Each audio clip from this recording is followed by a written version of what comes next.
Psychology in China, a brief historical review. Although the beginning of Chinese civilization dates back to 5,000 years ago, in terms of psychology, the basic ways of thinking about the human mind can be found in the writings of Confucius. Confucius was a teacher, an editor, a politician, and a philosopher of the spring and autumn period of Chinese history. Confucius and his disciple Mencius were members of a considerable group of seminal thinkers whose writings had important influences on later Chinese psychological thought. Confucius believed that all people were subject to molding and self-improvement. This philosophy can be compared to the nature versus nurture debate of modern times.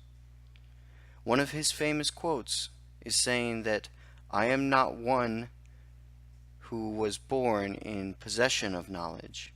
I am one who is fond of antiquity and earnest in seeking it.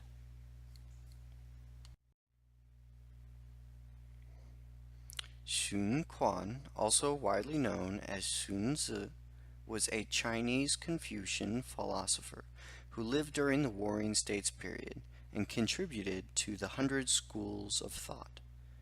A book known as Sun Tzu is traditionally attributed to him. Sun Tzu's doctrine were influential in forming the official state doctrines of the Han Dynasty, but his influence waned during the Tang Dynasty relative to that of Mencius. He mentioned three important aspects of human nature.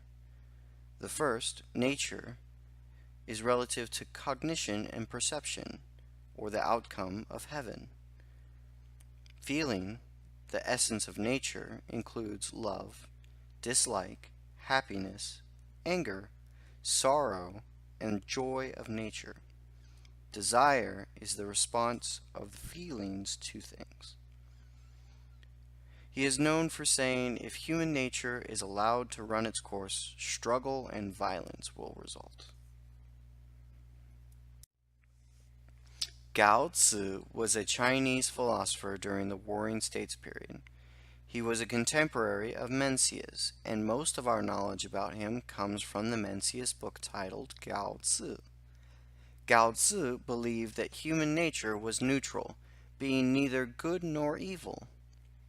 Good and evil is determined by the path in the social life, and not by innate moral inclinations. This is related to the plasticity of human nature in earlier times within China. He is known for saying, man's nature is like water whirling round. If one opens a passage for it to the east, it will flow to the east. If a passage to the west, it will flow to the west. Man's nature is indifferent to good and evil, just as water is indifferent to east and west.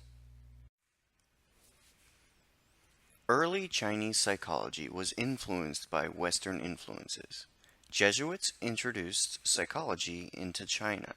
Matteo Ricci was one of the first Jesuits to come to China and constructed a memory palace system for many of the Chinese ideographs. It can be considered as a protocognitive psychology study of memory. Ricci's own description of how the mnemonic system worked is similar to many concepts that are in cognitive psychology. The next important Jesuit to make contributions to early Chinese psychology was Julius Alenis.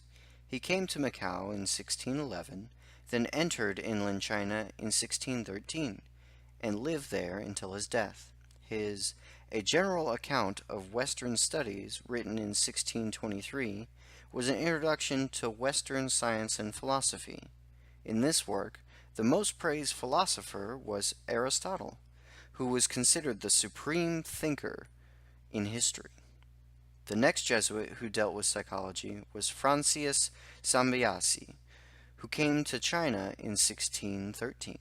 He wrote a book in 1624 in 2 volumes called Study of the Soul, which also introduced Aristotle's theory of the hierarchy of souls.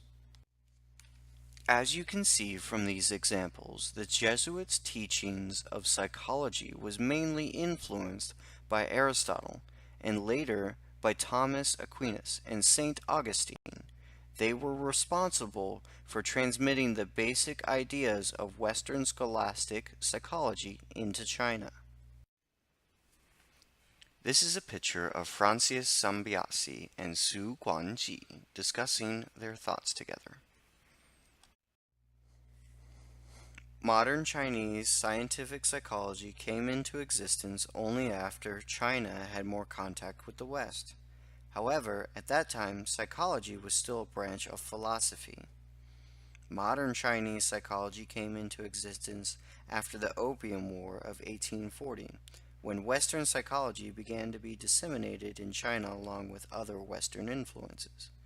Rong Hing was the first Chinese student who was sent to America to study psychology in Massachusetts in 1847. The first Western psychology book was translated by Yang Yungjing into Chinese and published in China. In the early years of the 20th century, Chinese students who had studied Western psychology abroad brought back ideas fundamental to modern psychology. Psychology became an independent scientific discipline that was first taught in some Chinese pedagogical institutions during the late Qing dynasty. Cai Yuanpei was the famous Chinese educational reformer who went to Germany in 1907 and studied at Wilhelm Wundt's laboratory in Lisping in 1908. He returned to China in 1912 and became the president of Beijing University. Chen Daqi was the professor of psychology and established the first psychological laboratory in China in 1917 in Beijing University. He was a former student from Japan's Imperial University and published the first Chinese psychology textbook, Principles of Psychology, in 1918. Chen Daqi's Principles of Psychology, published in 1918, was his book for university students that covered all fields of psychology and went through 12 editions in 10 years. This book had a great influence on the subsequent development of Chinese psychology.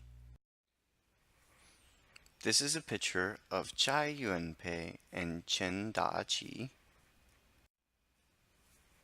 This is a picture of the Principles of Psychology by Chen Daqi. With the introduction of Western educational systems into China in the late 19th and early 20th century, psychology expanded rapidly. In 1920, the first psychology department established in Southeastern University in Nanjing. In August 1921, the Psychological Association of China was formally founded in Nanjing. In January 1922, the first Chinese psychological journal, Psyche, began its publication. In May 1929, the first Institute of Psychology was founded in China's Central Research Academy. In the 1930s, there were 15 psychological departments and 7 psychological journals in China. Here is a picture of Nanjing, as well as the location of Nanjing on the world map. However, this expansion of modern psychology did not last long. From 1937 to 1949, psychology in China did not move forward for 12 years because of the Sino-Japanese War and the Civil War. Given that much of the eastern parts and coastal areas of China were occupied by the Japanese, major universities were moved to the western remote parts of China. With a shortage of books and equipment, the development of psychology was halted. This lasted until the end of World War II. As psychology in China before 1949 was mainly Western-oriented, After the founding of the People's Republic of China, Chinese psychology started a movement for reform and searched for independence from Western influence. Between 1949 and 1956 is a renewal state for psychology in China. Shortly after the founding of the People's Republic of China, both the Institute of Psychology and the Chinese Psychological Society were re-established in the country. The CPS branches were established in as many as 19 cities. Chinese psychologists held a common belief that they should try to establish a Chinese version of psychology suitable to Chinese culture and society. There were two upsurges in psychology at this time. Taking Marxism, Leninism, and Mao's thoughts as well as a dialectical materialism as the guide and theoretical foundation for studying psychology. Learning the Soviet psychology, especially the classical conditioning paradigm developed by Ivan Pavlov. Independent departments of psychology were suspended in Chinese universities, and psychology became a secondary discipline in the departments of philosophy or education. Here are some pictures of Beijing University, one of the most famous universities in China.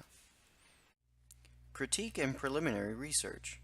In 1957, Chinese psychologists began to debate the question of whether psychological research should be more related to reality or not.